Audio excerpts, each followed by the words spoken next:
కాకినాడ జిల్లా తునిలో చిన్నారి జ్ఞానేశ్వరి జాడ ఇంకా దొరకలేదు. 12 రోజులవుతున్న చిన్నారి ఆచూకీ లభ్యం కాలేదు. పోలీసులు 24 గంటలు చిన్నారి కోసం సెర్చింగ్ చేస్తున్నా ఏమాత్రం క్లూ దొరకడం లేదు. దీంతో చిన్నారి ఎక్కడా అన్నది ప్రశ్నార్థకంగా మారింది. మరోవైపు 12 రోజులుగా తమ బిడ్డ ఆచూకీ తెలియకపోవడంతో ఆ తల్లిదండ్రులు నరకయాతన అనుభవిస్తున్నారు. అంతా చిన్నారి క్షేమంగా ఇంటికి చేరాలని కోరుతున్నారు. చిన్నారి జ్ఞానేశ్వరి కోసం పోలీసులు అన్ని ప్రయత్నాలు చేస్తున్నారు. వివిధ రకాలుగా ఆమె ఆచూకీ కోసం ప్రయత్నిస్తున్నారు. సెల్ ఫోన్ టవర్ల సిగ్నల్స్ ఆధారంగా ఆచూకీ కనిపెట్టడానికి ప్రయత్నిస్తున్నారు. అడవి జంతువులు ఏమైనా దాడి చేశాయా అన్నది పరిశీలిస్తున్నారు. చిన్నారి ఇంటి సమీపంలో పామాయిల్ తోటలున్నాయి. వీటిలో పనిచేసేందుకు వచ్చిన వారెవరైనా బాలికను ఎత్తుకెళ్లారా అన్న దానిపైన ఫోకస్ పెట్టారు. పామాయిల్ తోటల్లో పని కోసం వచ్చే వారిని ప్రశ్నించనున్నారు. ఇదే అంశానికి సంబంధించిన పూర్తి అప్డేట్స్ మా కరెస్పాండెంట్ సతీష్ లైవ్ ద్వారా అందిస్తారు. సతీష్.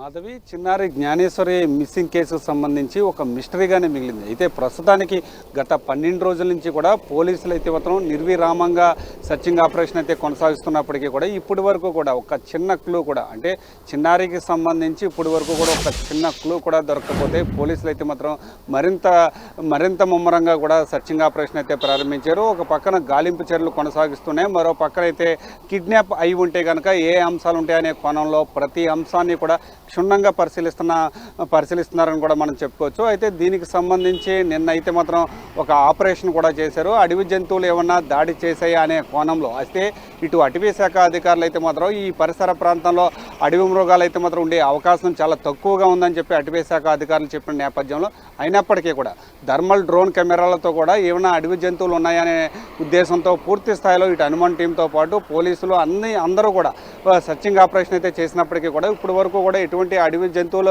ఆనవాళ్ళు కూడా ఆ ప్రాంతంలో కనిపించలేదు. దానికి సంబంధించి 2 బొమ్మలు కూడా ఏర్పాటు చేసి ఆ బొమ్మల లోపల మాంసం ముద్దలు కూడా పెట్టి, అంటే అడవి జంతువులు ఏమైనా వస్తాయని చెప్పి ఒక ట్రాప్ కూడా ఏర్పాటు చేశారు. అయితే ఎటువంటి జంతువులు కూడా వచ్చిన దాఖలాలు అయితే మాత్రం కనిపించలేదు. దాంతోపాటు అంటే ఈ పామాయిల్ తోట అటవీ ప్రాంతాన్ని ఆనుకుని ఉన్న చెరువుల్లో కూడా నిన్న ఎస్డీఆర్ఎఫ్ ఎన్డీఆర్ఎఫ్ బృందాలు అయితే చెరువులు కూడా గాలించడం అయితే ప్రారంభించారు. అయితే దీనికి సంబంధించి ఇటు 2 గ్రామాలకు సంబంధించి హౌస్ టు హౌస్ సర్చింగ్ ఆపరేషన్తో పాటు ఈ కిడ్నాప్ అయి ఉంటే కనుక, కిడ్నాప్ జరిగితే కనుక ఎలాంటి పరిస్థితులు ఉంటాయి, ఎలాంటి పరిణామాల మధ్య కిడ్నాప్ జరిగి ఉంటుందనే అంశంపై పూర్తి స్థాయిలో పిన్ టు పిన్ ఇన్వెస్టిగేషన్ అయితే కొనసాగుతుందని కూడా మనం చెప్పుకోవచ్చు మాధవి. అయితే దీనికి సంబంధించి సెల్ ఫోన్ సిగ్నల్ కావచ్చు, లేకపోతే ఆ చుట్టుపక్కల ఉన్న జీడి తోటలు ఉన్న నేపథ్యంలో జీడి పిక్కలు ఏరుకోవడానికి ఎవరైనా వచ్చారా, గుర్తు తెలియని వ్యక్తులు వచ్చారా అనే అంశంపై కూడా పూర్తి స్థాయిలో సర్చింగ్ ఆపరేషన్ అయితే పూర్తి స్థాయిలో దర్యాప్తు కూడా కొనసాగుతుందని చెప్పుకోవచ్చు. దాంతోపాటు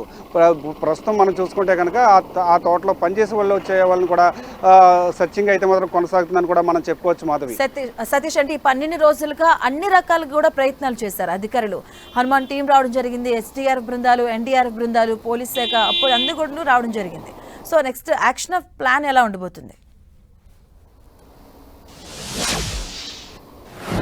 ప్రస్తుతం మనం చూసుకుంటే కనుక గత 12 రోజుల నుంచి కూడా పోలీసులు అయితే మొదలు సర్చింగ్ ఆపరేషన్ విషయంలో ఎక్కడా కాంప్రమైజ్ అవ్వలేదు.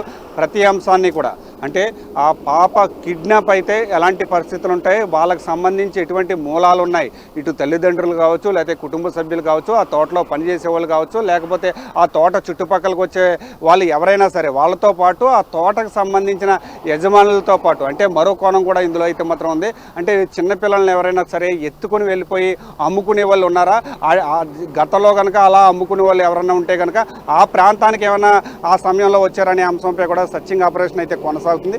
ప్రస్తుతానికి అయితే మాత్రం దాంతోపాటు పెంపుడు కుక్క చనిపోయిన తర్వాత దాని పోస్ట్ మార్టం రిపోర్ట్ కూడా ఈ రోజు అయితే మాత్రం రానుందని కూడా చెప్పుకోవచ్చు. ఆ పోస్ట్ మార్టం రిపోర్టు అత్యంత కీలకంగా మారనుంది. అయితే జిల్లా ఎస్పీ బిందు మాధవ్ చెప్పిన వివరాల ప్రకారం అయితే కిడ్నాప్ అయితే మాత్రం ఖచ్చితంగా దొరికి ఉంటుందని చెప్తున్నారు. ప్రస్తుతానికి అయితే మాత్రం గత 12 రోజుల నుంచి కూడా అన్ని కోణాల్లో కూడా పోలీసులు దర్యాప్తు అయితే మాత్రం కొనసాగుతుందని కూడా మనం చెప్పుకోవచ్చు మాధవి. Right, thank you Satish.